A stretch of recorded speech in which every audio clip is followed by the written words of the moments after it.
Hey everyone, it's me Anjali Verma and welcome to my channel. So in our today's video, we are going to discuss about the half yearly exam strategy कि half yearly exams के लिए आपको किस तरीके से prepare करना है। तो सबसे पहले आप comment section में mention करो कि आपके जो half yearly exams हैं वो कब से start होने वाले हैं, क्योंकि अलग-अलग स्कूल में ना अलग-अलग dates रहती हैं, even अलग-अलग boards में भी अलग-अलग dates रहती हैं। कई स्टूडेंट्स के हाफ ईयरली एग्जाम्स हो चुके हैं, कई स्टूडेंट्स के अभी अगस्त में हैं, कई स्टूडेंट्स के सितंबर में हैं, कई स्टूडेंट्स के तो अक्टूबर नवंबर में तक होते हैं। तो आप कमेंट सेक्शन में सबसे पहले जाके ये चीज मेंशन करो कि आपके हाफ ईयरली एग्जाम्स कब से स्टार्ट हो रहे हैं। सेकंड, एक क्वेश्चन मैं आपसे पूछना चाहूंगी, are you guys ready for your exams? चाहे हाफ ईयरली एग्जाम्स की हम बात करें या फिर हम बोर्ड एग्जाम्स की बात करें, just ask yourself this question कि are you guys ready for the exams? Half yearly exams के लिए क्या आपने बहुत अच्छे से प्रिपेयर कर रखा है या फिर नहीं कर रखा है? ये चीज एक बार खुद से पूछो। उसके बाद इस क्वेश्चन का भी आंसर कमेंट सेक्शन में आपको मेंशन करना है, क्योंकि दिस इज वेरी इंपॉर्टेंट। आपको एक सेल्फ एनालिसिस भी मिलेगा कि आपने कितनी प्रिपरेशन खुद से कर रखी है एंड कितनी नहीं कर रखी है। तो यहाँ पे हम स्ट्रैटेजी डिस्कस करते हैं। क्लास 10th और क्लास 12th दोनों ही स्टूडेंट्स के लिए ये स्ट्रैटेजी बिल्कुल एप्लीकेबल होगी। हर एक चीज हर बच्चा फॉलो कर सकता है, क्लास 10th का भी और क्लास 12th का भी।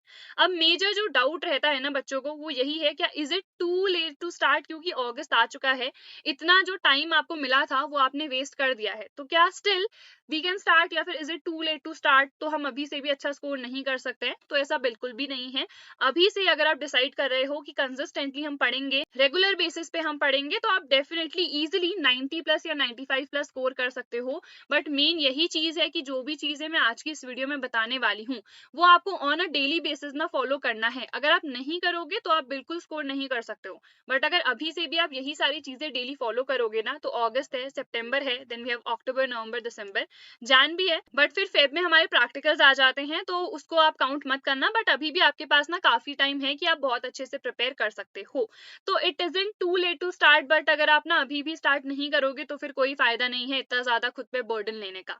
देन हाफ ईयरली एग्जाम्स की डेट जैसे कि मैंने आपको बताया कि वेरी कर सकती है, तो आपको कमेंट सेक्शन में लिखना है एंड खुद भी उसी के अकॉर्डिंग प्रिपेयर करना है। अगर अगस्त में ही है तो आपको काफी जल्दी जल्दी सिलेबस कंप्लीट करना पड़ेगा, एंड अभी बाकी चैप्टर्स पे नहीं, अभी मेजरली जो भी आपके हाफ ईयरली एग्जाम्स में चैप्टर्स आ रहे हैं उन्हीं पे आपको अभी फोकस करना पड़ेगा। ठीक है, तो ये चीज हमने एक डिस्कस कर ली है। उसके बाद स्कूल, ट्यूशन एंड यूट्यूब। अब बहुत सारे बच्चे ऐसे होते हैं जो कि मान लो क्लास 10th में हैं, जो कि सिर्फ और सिर्फ स्कूल से पढ़ते हैं, एंड दैट इज गुड, क्योंकि आप सिर्फ स्कूल से भी अगर पढ़ रहे हो, देन आप एनसीईआरटी रीडिंग कर रहे हो, क्वेश्चंस प्रैक्टिस कर रहे हो, तो आप तभी भी स्कोर कर सकते हो। मैंने भी कभी ट्यूशंस नहीं लगाए थे, एंड क्लास 10th में तो मैंने पूरा ही स्कूल से पढ़ा था और सेल्फ स्टडी करी थी। बट जैसे ही मैं क्लास 12th में आई तो वहां पे मैंने यूट्यूब से पढ़ना स्टार्ट कर दिया।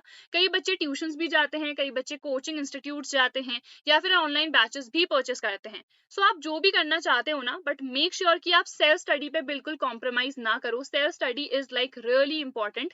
आप कहीं से भी पढ़ रहे हो, at last what matters is कि आप खुद से कितना ज्यादा पढ़ रहे हो, खुद से आप कितने क्वेश्चंस प्रैक्टिस कर रहे हो। एंड ऐसा भी नहीं करना है कि आपको हर एक जगह से पढ़ना है। देखो, स्कूल तो आपको डेफिनेटली जाना ही है, तो स्कूल में जो भी चैप्टर्स आपको पढ़ाए जा रहे हैं उन्हें अच्छे से पढ़ो। बैकलॉग्स आपके नहीं होने चाहिए।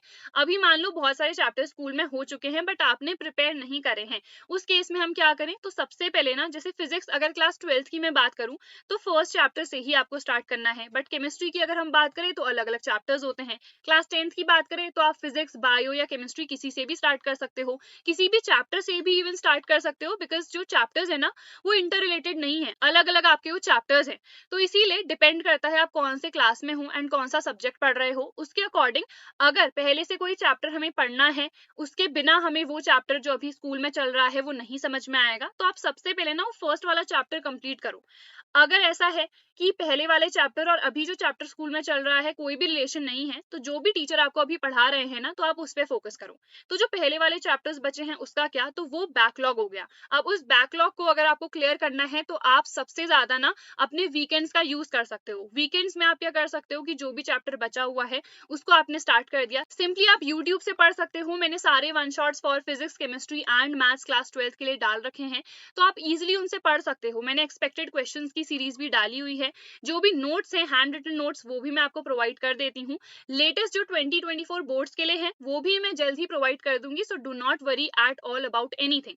उसके बाद हम नेक्स्ट चीज पे आते हैं। बहुत बच्चे क्या करते हैं ना कि बेड पे लेट के आराम से पढ़ते हैं। इवन कभी कभी मैं भी ऐसा कर देती हूँ, बट जब भी मैं ऐसा करती हूँ ना तो मुझे आ जाती है नींद। तो आपको या तो प्रॉपर स्टडी टेबल में पढ़ना है, और you can buy the bed tables, like we have the study bed tables as well which are like not at all costly. आपको 400 to 500 की रेंज में इजीली Amazon या फिर फ्लिपकार्ट या इवन मीशो पे आपको मिल जाएगा, जो कि काफी अच्छी क्वालिटी में होता है। So you can study there. Then we have the to do list. To do list ना आपके लिए बहुत ज्यादा हेल्पफुल हो सकती है। यहाँ पे आपको डेली बेसिस पे लिखना है कि आपके पूरे दिन के क्या क्या टास्क हैं, एंड उसको ना रात को आपको देखना है कि जितने भी आपके टास्क थे क्या आपने उसे कंप्लीट करा या फिर नहीं करा। Let's suppose to do list में आपने क्या क्या मेंशन करा है कि आज मुझे केमिस्ट्री क्लास 10th पढ़नी थी, केमिस्ट्री क्लास 12th पढ़नी थी, क्वेश्चंस प्रैक्टिस करने थे, या जो भी चीजें आपको पूरी करनी थी, आपको स्कूल जाना था, कोई असाइनमेंट बनाना था, प्रैक्टिकल का काम करना था, ये सारी चीजें आपकी किस में आ जाएंगी, टू डू लिस्ट में। तो ये सारी चीजें ना आपको सबसे पहले मेंशन करनी है, एंड आपको रात को चेक भी करना है कि ये जो टू डू लिस्ट में मैंने सारी चीजें लिखी थी क्या मैं इनको पूरा कर भी पाई या फिर नहीं। देन उसके बाद नेक्स्ट आता है एक वीकली टाइम टेबल। इसका मतलब है कि आपने पूरा वीक का अपना शेड्यूल बना लिया है कि इस पूरे वीक में हमें कितने चैप्टर्स कंप्लीट करने हैं। तो लेट्स सपोज फर्स्ट डे वो मैं नहीं कर पाई, तो सेकंड डे मैंने कंप्लीट कर लिया। तो एक वीकली एनालिसिस भी आपका होना चाहिए। देन हैंड रिटन नोट्स खुद के आप जरूर से जरूर बनाना, चाहे आप क्लास 10th में हो, चाहे आप क्लास 12th में हो। दिस इज वेरी इंपॉर्टेंट, क्योंकि जब भी आप रिवाइज करते हो तो आप पूरी एनसीईआरटी, पूरी रेफरेंस बुक नहीं पढ़ सकते हो। लास्ट में आपको रिवाइज करने के लिए नोट्स ही सबसे ज्यादा हेल्पफुल होते हैं। तो अपने खुद के हैंड रिटन नोट्स जरूर बनाना।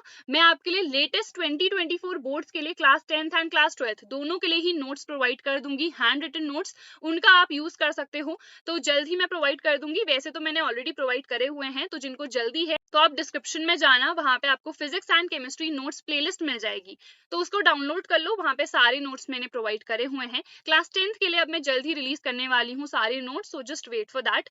उसके बाद वीकली के अपने टेस्ट भी आप दे सकते हो। अगर आप चाहो कि मैं प्रोवाइड करूं वीकली टेस्ट, कि मान लो इतने चैप्टर्स हैं, इसके मैंने आपको टेस्ट दे दिया ऑन अ वीकली बेसिस, तो वो भी हम जरूर से जरूर कर सकते हैं। मुझे ये एक आइडिया काफी अच्छा लगा, तो आप कमेंट सेक्शन में बताना अगर आपको ये सब चीजें चाहिए हैं। एंड ऑल्सो मैं आपको चैलेंजेस दे सकती हूँ ऑन अ वीकली बेसिस या डेली बेसिस, कि आपका आज का ये टारगेट है, आपको ये चीजें करनी है। तो आप फिर बता भी सकते हो कि आपने कंप्लीट करा या नहीं, या किस रीजन की वजह से आप नहीं कर पाए। तो एक टेस्ट एंड एक challenges, this is something that I want to try out on you all. तो आप बताना अगर इन सारी चीजों की आपको जरूरत है तो। देन उसके बाद आते हैं previous year question papers, question bank and the sample question papers. तो आप जैसे ही कोई भी चैप्टर कंप्लीट करते हो ना, तो मेक श्योर आप क्वेश्चन बैंक्स प्रैक्टिस करो, बिकॉज यहाँ पे ना हर चैप्टर के आपको इनफ क्वेश्चंस देखने को मिल जाते हैं। सो जैसे ही आपने एक चैप्टर कंप्लीट करा, उसके बाद आपने उसके बहुत सारे क्वेश्चंस प्रैक्टिस कर लिए। Then comes the previous year question papers, because यहाँ से आपको आइडिया मिल जाता है कि कौन सा टॉपिक ज्यादा इंपॉर्टेंट है, कहाँ से ज्यादा क्वेश्चंस आते हैं, एंड किस टाइप के क्वेश्चंस पूछे जाते हैं। And the sample question papers, because ना अभी आपके पैटर्न में एमसीक्यूज भी हैं, केस स्टडी टाइप क्वेश्चंस भी हैं, असर्शन रीजन टाइप क्वेश्चंस भी हैं। तो उनका भी आपको आइडिया होना चाहिए कि हमें किस तरीके से प्रिपेयर करना है।